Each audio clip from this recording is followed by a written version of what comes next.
आप सबको नमस्कार। 4 बज चुके हैं। कल पूरा लेक्चर नहीं हो पाया था, आधा घंटा का ही लेक्चर हो पाया था और इस बीच इंटरनेट की प्रॉब्लम हो गई। तो कल जो व्याख्यान होना था वो मैं आज आपके सामने प्रस्तुत करूंगा। हमारे चिकित्सक सभी धीरज कुमार जी, सुप्रिया जी, त्यागी जी, निधि शर्मा जी, नए हमारे चिकित्सक इस कार्यक्रम से जुड़ रहे हैं। कल आपको जानकारी दी थी डॉक्टर नवीन जी ने कि यूट्यूब में भी अबव 10,000 लोग चिकित्सक जो है इस कार्यक्रम को देख रहे हैं। ये जानकर बड़ी प्रसन्नता हुई।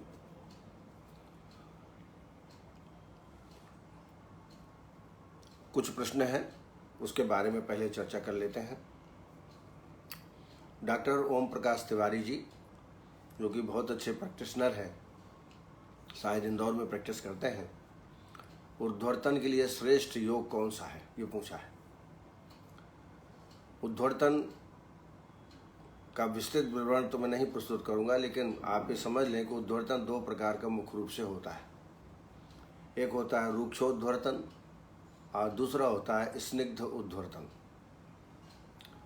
स्निग्ध उद्धर्तन के लिए अश्वगंधा, शतावरी, केवांच बीज चूर्ण, मजीठ, त्रिफला, मुलैठी आदि जो ब्रह्म द्रव्य हैं, उनके माध्यम से जो उद्धर्तन किया जाता है वह है स्निग्ध उद्धर्तन।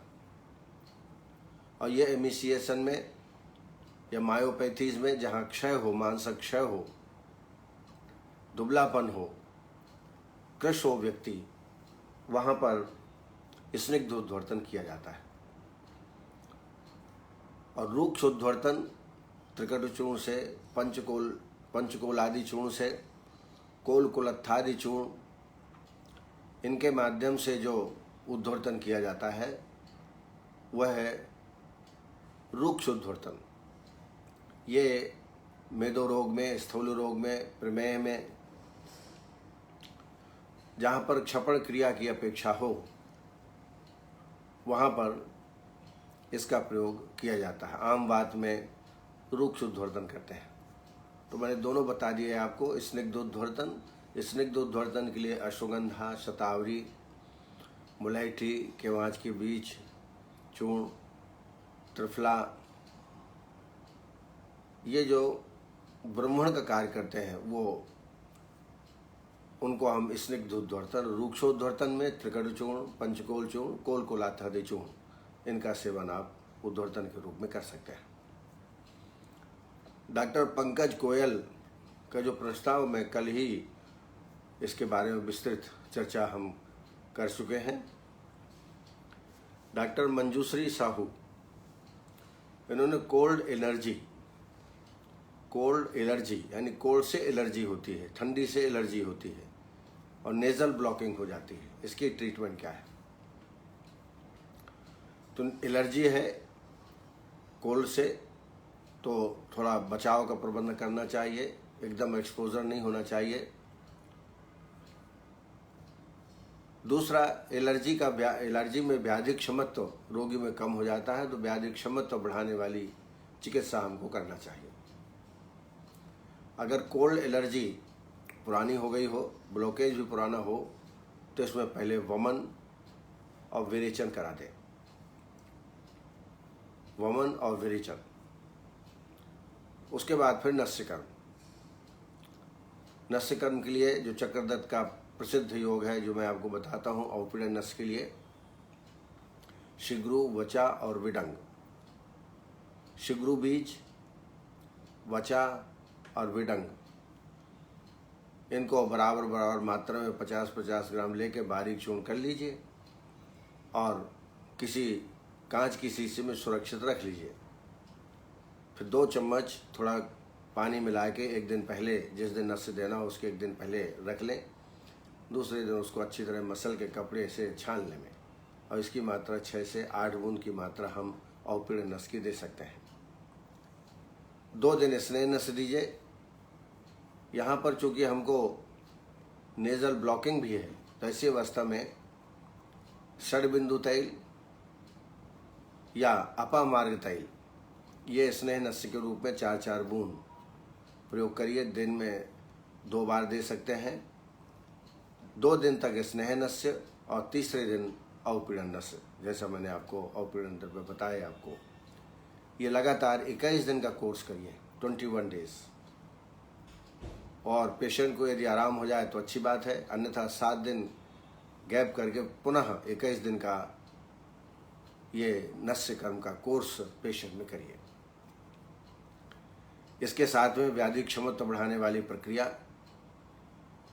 जैसे स्वर्ण बसंत मालती रस 60 मिलीग्राम, सिद्ध मकर ध्वज 60 मिलीग्राम और महालक्ष्मी विलास रस 125 मिलीग्राम। ये बहुत अच्छा योग है, खास तौर से एलर्जिक रेनाइटिस के लिए। 1 पुड़िया सुबह शाम आमल की रसायन या ब्राह्मी रसायन के साथ, जो ब्राह्मी अवलेह आता है उसके साथ दीजिए। मैंने बच्चों सहित कई ऐसे पेशेंट को इस योग के माध्यम से ठीक किया है। ब्राह्मी अवलेह बहुत ही उपयोगी है इसके लिए। व्याधि क्षमता तत्काल बढ़ाता है पेशेंट का और रोगी को तत्काल आराम मिलता है। मेरे जो पोता है उसको एलर्जिक रेनाइटिस हो गया, even chronic bronchial asthma type के लक्षण मिलने लगे। पेशेंट कई बार भर्ती करना पड़ा। बाद में हमने आयुर्वेद ट्रीटमेंट चालू किया, जैसा मैंने बताया। आज तक उसको अटैक नहीं हुआ। अब वो करीब 6-7 साल का हो गया है। तो आप निश्चित रूप से बालकों में जो बार बार कोल्ड रेनाइटिस होता है, कोल्ड एलर्जिक प्रॉब्लम होती है, उसमें ज़रूर इसका प्रयोग करें, बहुत ही लाभप्रद है। बच्चा है तो उसमें अरविंदासो जरूर देंगे। 20 से 30 बूंद दिन में 2 बार अरविंदासो, ये भी बहुत अच्छा बालकों के लिए होता है। इससे नेज़ल ब्लॉकिंग भी चली जाएगी। उसके पश्चात भी, नस्यकर्म के पश्चात भी षडबिंदु तैल का प्रयोग आपको करते रहना चाहिए ब्लॉकिंग के लिए। 4 बूंद सुबह, 4 बूंद शाम को। विधिपूर्वक एक बार चिकित्सक से पूछ लीजिए कैसा हमें नस्य करना है। कुछ नहीं, गर्दन में थोड़ा से पतले सा तकिया रख लीजिए ताकि गर्दन थोड़ा नीचे हो जाए और उसके बाद आप दे सकते हैं। और इसमें बाह्य अभ्यंग और बाह्य स्वेदन की आवश्यकता नहीं है। लेकिन अवपीड़न और धमापन नस्य जब आप करते हो तो पूरा बाह्य अभ्यंग और बाह्य स्वेदन, मृदु स्वेद, इसकी पूरी आवश्यकता है। और विधिपूर्वक नस्य कर्म करना चाहिए, तभी उसके लाभ होते हैं। उसके बाद गार्गलिंग करना पड़ता है, धूम्रपान करना पड़ता है जब हम अवपीड़न या धमापन नस्य देते हैं। लेकिन प्रतिमर्श नस्य देते हैं या स्नेह नस्य देते हैं, उसमें अगर आप ना भी कराएं तो उसमें चलेगा। मुक्ता भगत ने पूछा है गिलोय सुरस किसका लेना चाहिए, गिलोय पत्र का या गिलोय तने का? तो इसका जो ग्राह्य अंग है वो है स्टेम, तना, जो शाखाएं होती हैं। पत्तों के सुरस का प्रयोग नहीं किया जाता। स्टेम के सुरस का प्रयोग ही रोगानुसार, या जो मैंने आपको कुछ योग बताए होंगे, जैसे sickle cell anaemia, aplastic anaemia, इन सब में गिलोय सुरस का प्रयोग बहुत आयत में करना पड़ता है, बहुत ही लाभप्रद होता है। वैद्य धर्मेंद्र मिश्रा ओवरियन सिस्ट के ट्रीटमेंट के बारे में पूछा है। ओवरियन सिस्ट, तो इसमें सबसे पहले 7 दिन तक पंचकोल क्वाथ का सेवन कराएं, 30 ml खाली पेट में दोनों टाइम। उसके पश्चात त्रिफला घृत और उसमें थोड़ा सेंधव मिला दें, उससे आभ्यंतर स्नेहपान कर लें। आभ्यंतर स्नेहपान की विधि मैंने कई बार आपको बताई है। सम्यक स्नेह लक्षण मिलने के पश्चात 3 दिन तक स्वेदन करें, बाह्य अभ्यंग और बाह्य स्वेदन। और इस दौरान ऐसा आहार विहार देवे जो कफ और पित्तवर्धक ना हो। और फिर इसमें विरेचन करा दें। विरेचन के लिए मैंने औषधि आपको बताई हैं, कुटकी, त्रिव्रत, अमलतास, छोटी हरड़। इनमें आप चयन कर लीजिए, और नहीं तो चारों 20-20 ग्राम लेके काढ़ा बना लीजिए। क्योंकि चारों औषधियों का अलग अलग कार्य है, इसलिए मैं हमेशा इनको बताता हूँ। जैसे कुटकी का कार्य होता है छेदन भेदन करके मल को निकालना। स्रंसन का जो कार्य है वो अमलतास करता है। स्रंसन मृदु विरेचक है, जिसमें पक्व और अपक्व दोनों प्रकार का मल निकलता है। त्रिव्रत जो है रेचक है, और हरड़ जो है वो अनुलोमक है, दीपन पाचन भी है, मल को पका के बाहर निकालती है। इसलिए मैं चारों औषधियाँ हमेशा मिलाने के लिए आपको बोलता हूँ। इससे इनका जो विरेचन का कार्य है वो बहुत उपयोगी हो जाता है। इसका ही प्रयोग करना चाहिए। और इच्छा विधि, नाराज रस, ये तो इमरजेंसी के लिए है। विरेचन कर्म के लिए इन औषधियों का प्रयोग करना चाहिए। तो विरेचन करा दीजिए। विरेचन करने के 9वें दिन से वस्ती प्रारंभ करिए इसमें। और इसमें वस्ती जो है ओवरियन में लेखन वस्ती काम करेगी। इसके अंतर्गत त्रिफला, नागरमोथा, सुंठी, किलोय और विडंग। फिर से मैं रिपीट करता हूँ, कई बार बता चुका हूँ। त्रिफला, नागरमोथा, किलोय, सुंठी और विडंग, इनको प्रत्येक 30-30 ग्राम लेकर के काढ़ा बना लीजिए 300 ml। फिर इसमें त्रिफला घृत 50 ml, गोमूत्र 50 ml, 10 ग्राम 5 ग्राम सेंधव मिला लीजिए, और युवक्षार 10 ग्राम, और विधिवत वस्ती इसमें दीजिए। अनुवासन वस्ती के रूप में सहचर तेल या दशमूल तेल का प्रयोग आप कर सकते हैं। लगातार 16 वस्ती कम से कम, जो कालवस्ती क्रम है उस क्रम से इसको दीजिए। साथ में औषधियों में गोक्षुर चूर्ण, मकोए चूर्ण, पुनानवा चूर्ण और ककड़ी बीज चूर्ण बराबर मात्रा में ये चूर्ण तैयार कर लीजिए। 1-1 चम्मच दिन में 2 या 3 बार दीजिए। इसके अलावा कांचनादि गुगुलू, गोक्षुरादि गुगुलू 2-2 गोली दिन में 2 बार भी इसका सेवन आप रोगी में कराएं। अनुलोमन हमेशा ध्यान रखें, पेट साफ रहना चाहिए। अगर कॉन्स्टिपेशन हो जाता है, ऐसी अवस्था में आप एरण्यवृष्ट हरित की या कैस्टर ऑयल से पेट साफ करते रहें, अनुलोमन होता रहे। अपान वायु की, क्योंकि अपान वायु की विकृति से ये सारी चीज़ें होती हैं, तो अपान वायु अधोगति से बराबर जाती रहे, इसका ध्यान आपको देना है। Doctor Shubham Jain, gall bladder stone का ट्रीटमेंट। गाल ब्लैडर स्टोन में भी प्रारंभ में 5 से 7 दिन पंचकोल काढ़े का सेवन कराएं। उसके पश्चात निरामावस्था प्राप्त हो जाने के पश्चात आभ्यंतर स्नेहपान त्रिफला घृत से कर लें और विरेचन करा दें। विरेचन में कुटकी जरूर होना चाहिए। इसमें कुटकी, अमलतास, त्रिव्रत, छोटी हरड़ प्रत्येक आप 20-20 ग्राम ले करके और योकूट करके काढ़ा बना के इसमें फिर 100 ml काढ़ा बना के और 40 ml एरन तेल डाल के विरेचन करा दीजिए। विरेचन करने के पश्चात इसमें शोथहर वस्ती देना चाहिए। उसके लिए वरुणादिक्वाथ और पंचकोल तृण पंचमूल क्वाथ 100-100 ग्राम ले लीजिए, 200 ग्राम, और 1200 ml पानी डाल के 300 ml शेष रहे तक पका लीजिए।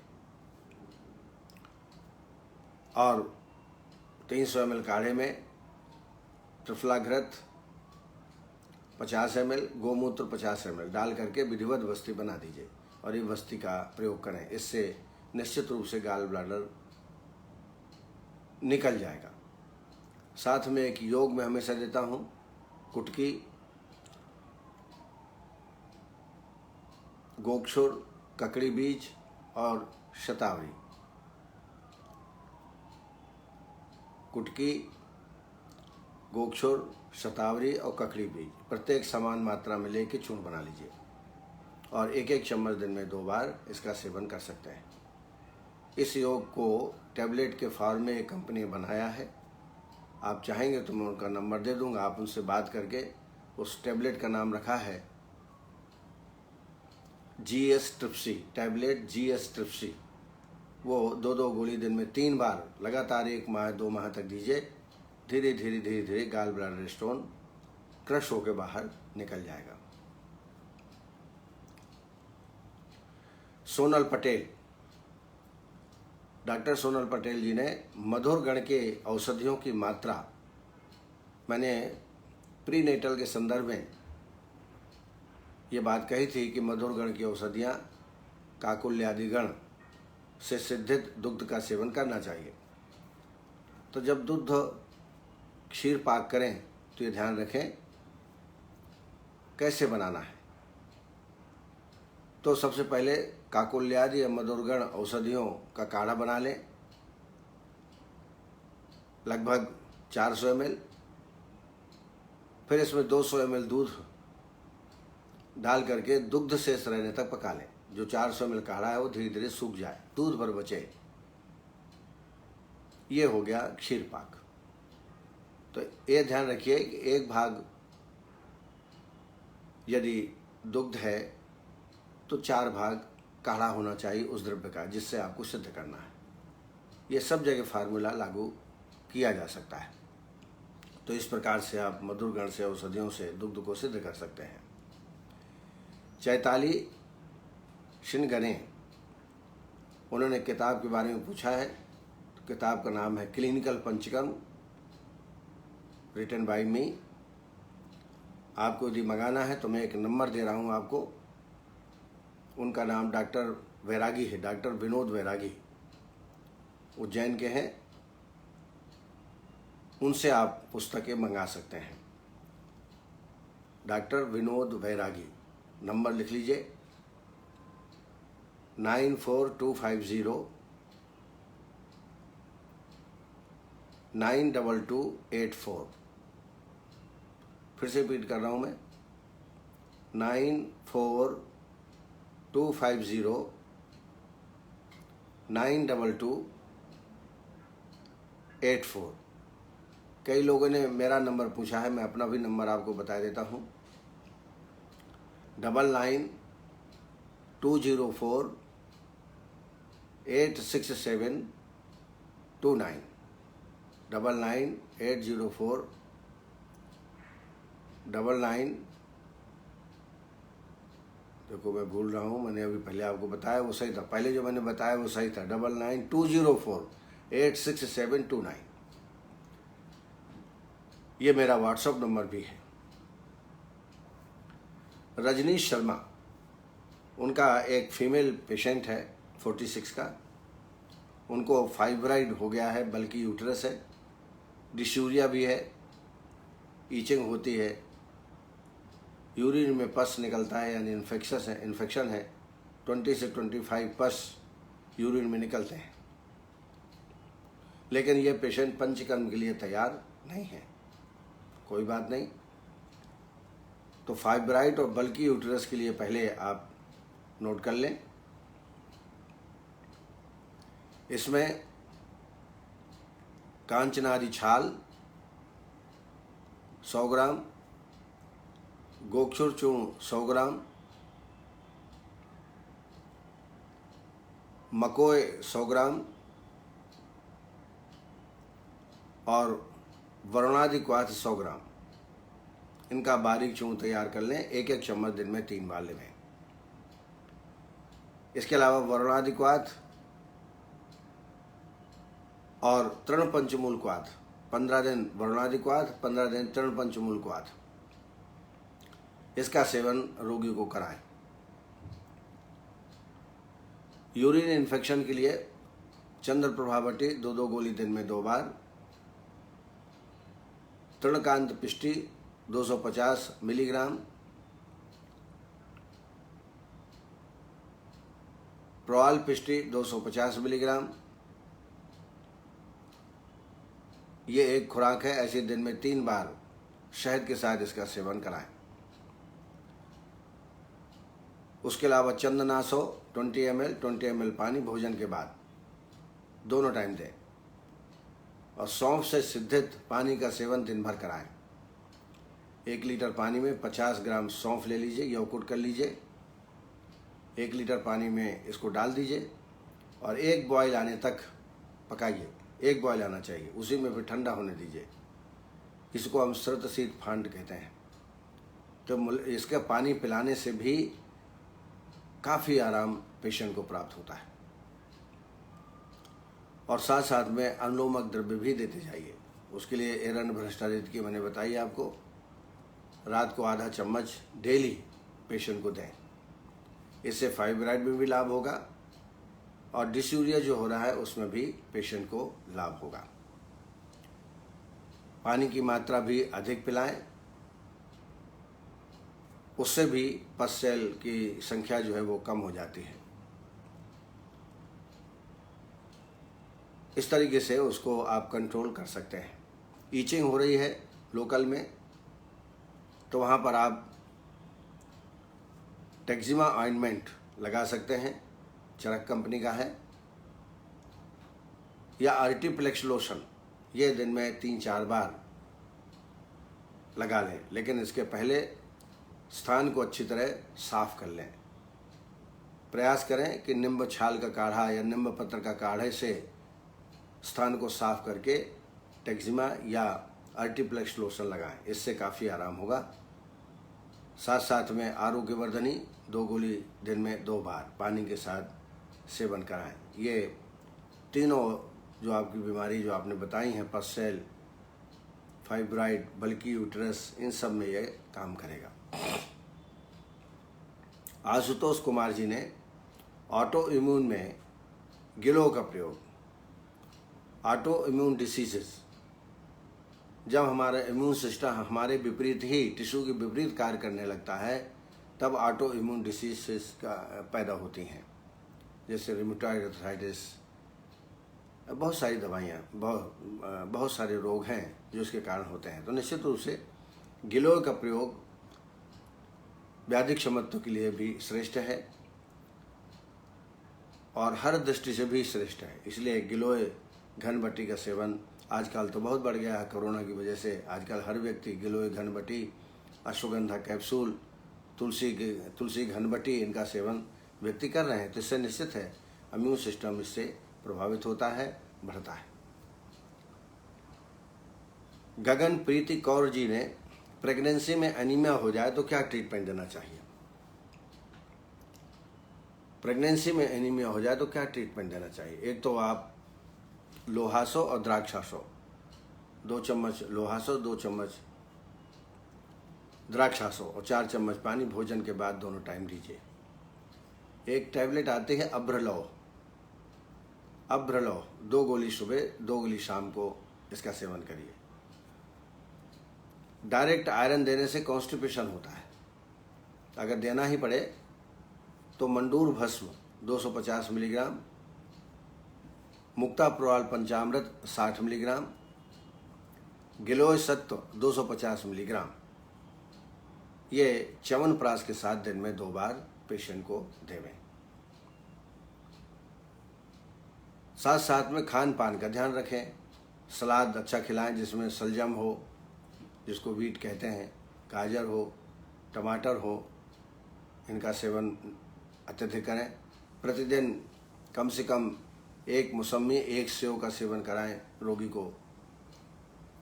इससे निश्चित रूप से एनीमिया में लाभ प्राप्त होगा। खान पान में ध्यान रखें। दुग्ध का सेवन, जैसा मैंने मासानुक्रम क्रम आपको बताया था।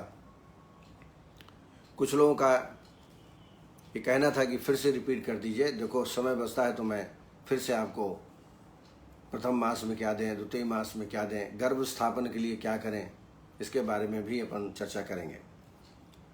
आज के इस व्याख्यान माला में प्रतिदिन की भांति उषा तभानी, जो हमेशा मैं तो शुरू से इनका, मेरे को तो नाम याद हो गया है, ये हर कार्यक्रम में रहते हैं। डॉक्टर सुकुमार जोशी, नवीन चंद्र जोशी जी जो इस कार्यक्रम का संचालन कर रहे हैं, अरुण वाघेला जी, सुनील रातौरी जी, नारायण काला जी, आशुतोष कुमार, सोनल अग्रवाल जी, योगेंद्र प्रताप सिंह, मनोरंजन साहू जी, विकेश महाजन जी, KN गंगवार, सोनल पटेल, योगेश महाजन जी, संजीव कुमार जी, शुभम निगम, प्रशांत ससाने जी, नीलम शुक्ला जी, धीरज कुमार, मनदीप शुक्ला जी, राज अग्रवाल जी, परेश मन्या जी, ज्योतिबाला डामोर जी, आप जो सुन रही हो, तो जो भी आपके शंका हो तो ठीक है, आप व्हाट्सएप में भेजते हैं, लेकिन वो मेरे समय नहीं मिल पाता कि मैं टाइप करके आपको भेजूं। आप टेलीफोन से बात कर सकते हैं। विनय मित्तल जी, विनेश्वरी श्रीवास्तव जी, शैलेंद्र ठाकुर जी, वंदना पाठक जी, कुश गौड़ जी, शिल्पा पालस्कर, हेमलता GS जी, मुडुक्कल वासु जी, कार्यक्रम की तारीफ करने के लिए आपको बहुत बहुत धन्यवाद। आप हमेशा कार्यक्रम से जुड़े रहते हैं। प्रदीप मानवी जी, ज्योति चंद्राकर जी, मुक्ता भगत जी, अदिति त्रिपाठी जी, विकास चौधरी जी, शोभा कपिला जी, तो हमारी ये नियमित श्रोता, हमारे श्रोता तो नहीं कहना चाहिए, एक प्रकार से सीखने वाले जो चाहते हैं कि हमेशा हम इस कार्यक्रम से जुड़े रहें और ये प्रत्येक कार्यक्रम में उपलब्ध रहते हैं। अब आइए रिकेट्स पर चर्चा करते हैं। अभी कुपोषण जन्य व्याधियों के बारे में चर्चा करने के लिए मैंने कहा था, तो उसके पहले कार्श के बारे में अपन ने चर्चा की थी, और रिकेट्स ये भी बड़ा प्रमुख है। गाँव में आप जहाँ प्रैक्टिस करते हैं, गरीबी ज़्यादा है और इसके कारण गांव में ये पेशेंट, रिकेट्स के पेशेंट ज़्यादा मिलते हैं। रिकेट्स मुख्यतः कैल्शियम और फास्फोरस की मेटाबॉलिज्म के कारण उत्पन्न होता है। मेटाबॉलिज्म डिस्टर्ब हो जाता है कैल्शियम और फास्फोरस का, तब ये विकृति उत्पन्न होती है। विटामिन D की कमी के कारण रिकेट्स की उत्पत्ति होती है, क्योंकि विटामिन D से ही कैल्शियम आदि का निर्माण होता है। विटामिन D बहुत आवश्यक है शरीर के लिए। यह रोग बाल्यावस्था में प्रायः पाया जाता है। इसमें अस्थियों के पोषण न होने के कारण अस्थियां बहुत कमज़ोर हो जाती हैं, और चूँकि अस्थियां मुलायम होती हैं, ऐसी अवस्था में चलने फिरने के बाद जो बच्चा है वो, उसकी हड्डियां टेढ़ी मेढ़ी हो जाती हैं, आकृति खराब हो जाती है पेशेंट की, बच्चा बहुत कमज़ोर हो जाता है।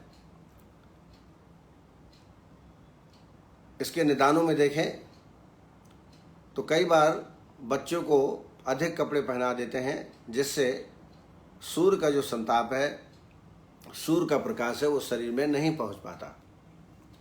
आहार में कैल्शियम की कमी, फास्फोरस की कमी, आंत्र द्वारा सम्यक प्रकार से एब्जॉर्प्शन नहीं होना, यह भी एक मुख्य कारण है। विटामिन D की शरीर में कमी हो ऐसे स्थान में बच्चे रहते हो या परिवार रहता हो जहां सूर्य की किरणें नहीं पहुंच पाती, ऐसे परिवार में भी रिकेट्स की होने की संभावना अधिक होती है। संप्राप्ति देखें, सामान्यतः सूर्य की अल्ट्रावायोलेट रेज के त्वचा में संपर्क में आने से विटामिन D का निर्माण होता है। इसलिए हमेशा धूप में 15-20 मिनट, आधा घंटा के लिए हमेशा बैठना चाहिए, ताकि अल्ट्रावायोलेट का संपर्क त्वचा से हो और विटामिन D का निर्माण होता रहे। ये एक मुख्य कारण है। विटामिन D के निर्माण होने से रिकेट्स नामक रोग उत्पन्न होता है। हड्डियों पर प्रभाव अधिक रूप में पड़ता है। संप्राप्ति देखें, निदान का सेवन, त्रिदोष का प्रकोप, इसकी वजह से अग्निमांद, अग्निमांद होने से आम धातु की उत्पत्ति और इसकी वजह से जो धात्वाग्नि है वो मंद हो जाती है। फलस्वरूप रस, रक्त, मांस, मेद, अस्थि का पोषण अल्प होने लगता है, निर्माण कम होता है, जिसकी वजह से अस्थि धातु की विकृति होती है और रिकेट्स की उत्पत्ति होती है। आइए पूर्व रूप देखें तो बच्चे को अनइजीनेस, चिड़चिड़ापन, ललाट पर स्वेदाधिक्य, कृशता, अनीमिया, ये लक्षण पूर्व के रूप में होते हैं। लक्षण के हिसाब से शिशुओं के वृद्धि काल में ये रिकेट ज़्यादा पाया जाता है। वृद्धि काल जो होता है वो 6 महीने से 2.5 वर्ष के बीच होता है। इस दौरान सबसे ज़्यादा बच्चों में रिकेट्स पाया जाता है। 3 माह के नीचे के बच्चों में रिकेट्स नहीं मिलता और ये 6 माह से लगातार 2.5 वर्ष तक के बीच रिकेट्स ज़्यादा मात्रा में बालकों में पाया जाता है।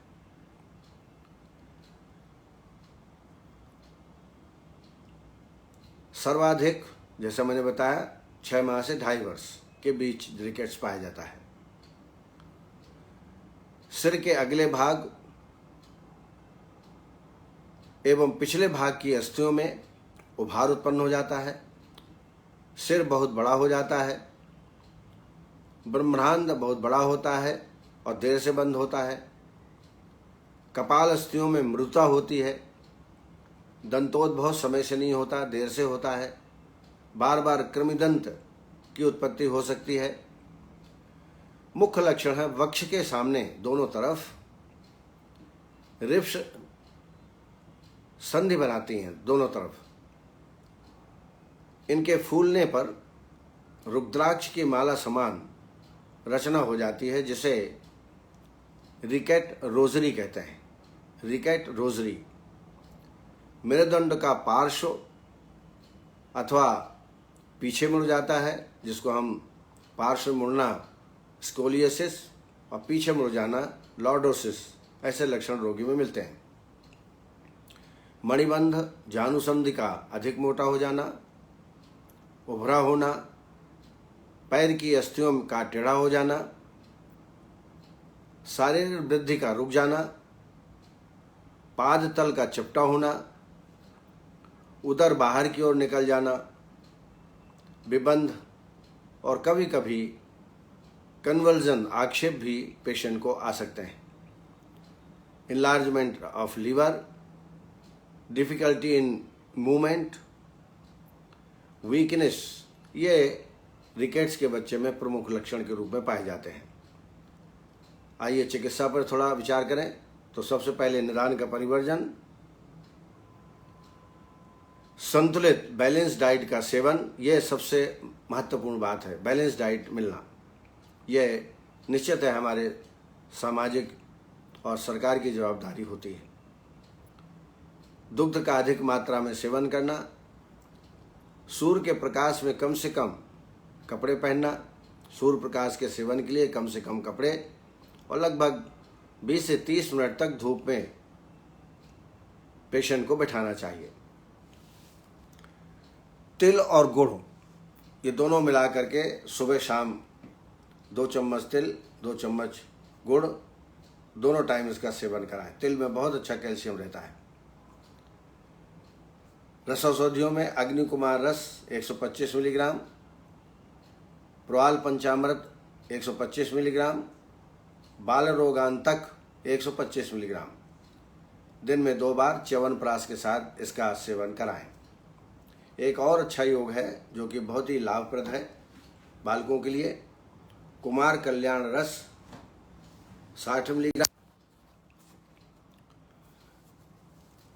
फिर से मैं वो योग, कुमार कल्याण रस 60 मिलीग्राम, मुक्ता प्रोआल पंचामृत 60 मिलीग्राम, शंख भस्म 125 मिलीग्राम, ये आपको ब्राह्मी अवले के साथ सेवन कराना चाहिए। अरविंदासो 10 से 30 बूंद की मात्रा में इसका प्रयोग करें। एक खीर हम देते हैं कुपोषण जन्य जो व्याधियां हैं उनकी चिकित्सा में हमारे एक डॉक्टर हैं SN पांडे, डॉक्टर वैरागी, ये दोनों अच्छा काम कर रहे हैं। बच्चों को खीर दी जाती है जिसमें शतावरी, अश्वगंधा, पिपली और शुंठी,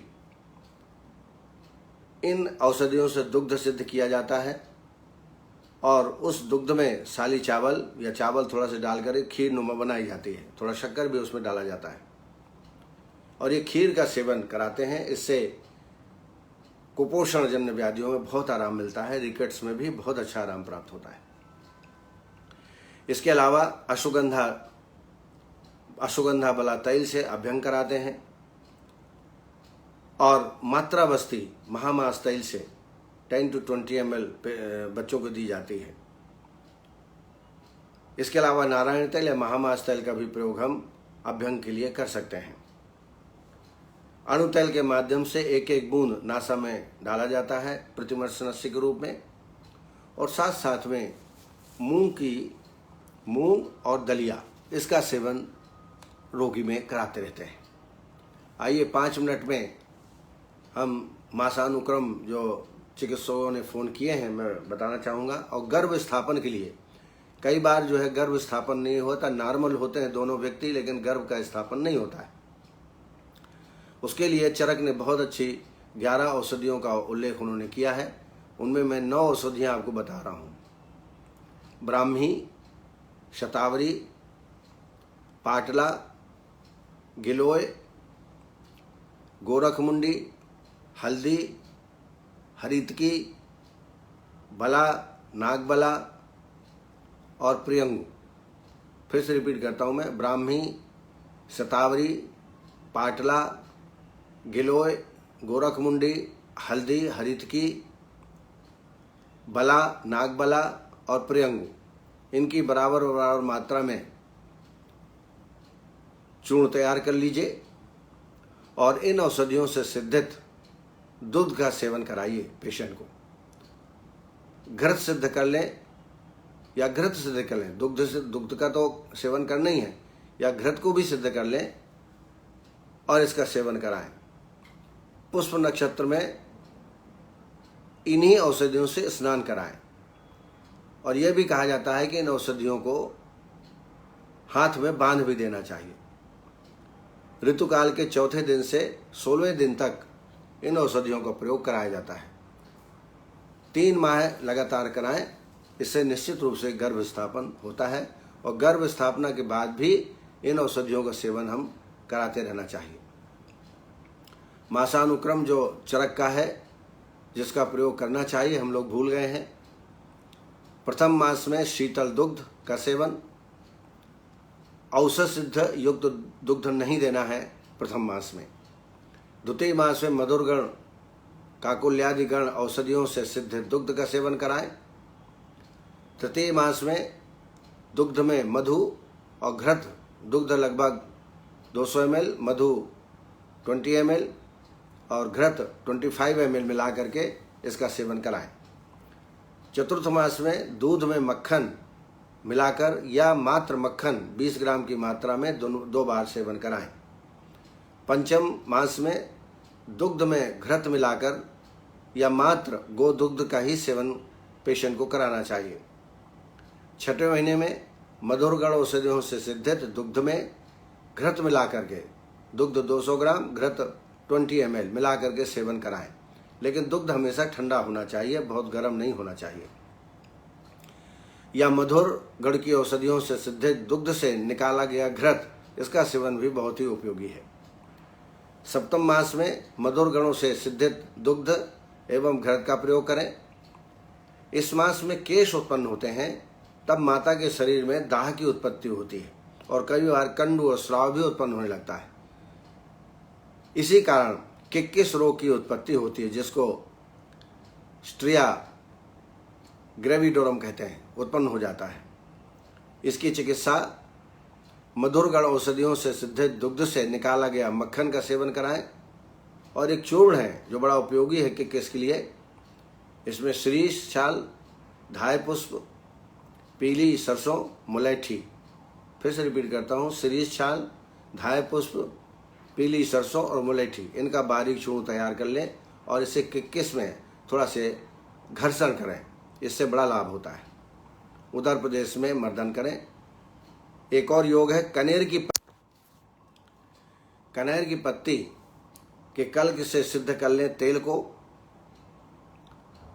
और इस तेल का प्रयोग अनुवासन वस्ती के रूप में पेशेंट में 9वें मास में करना चाहिए।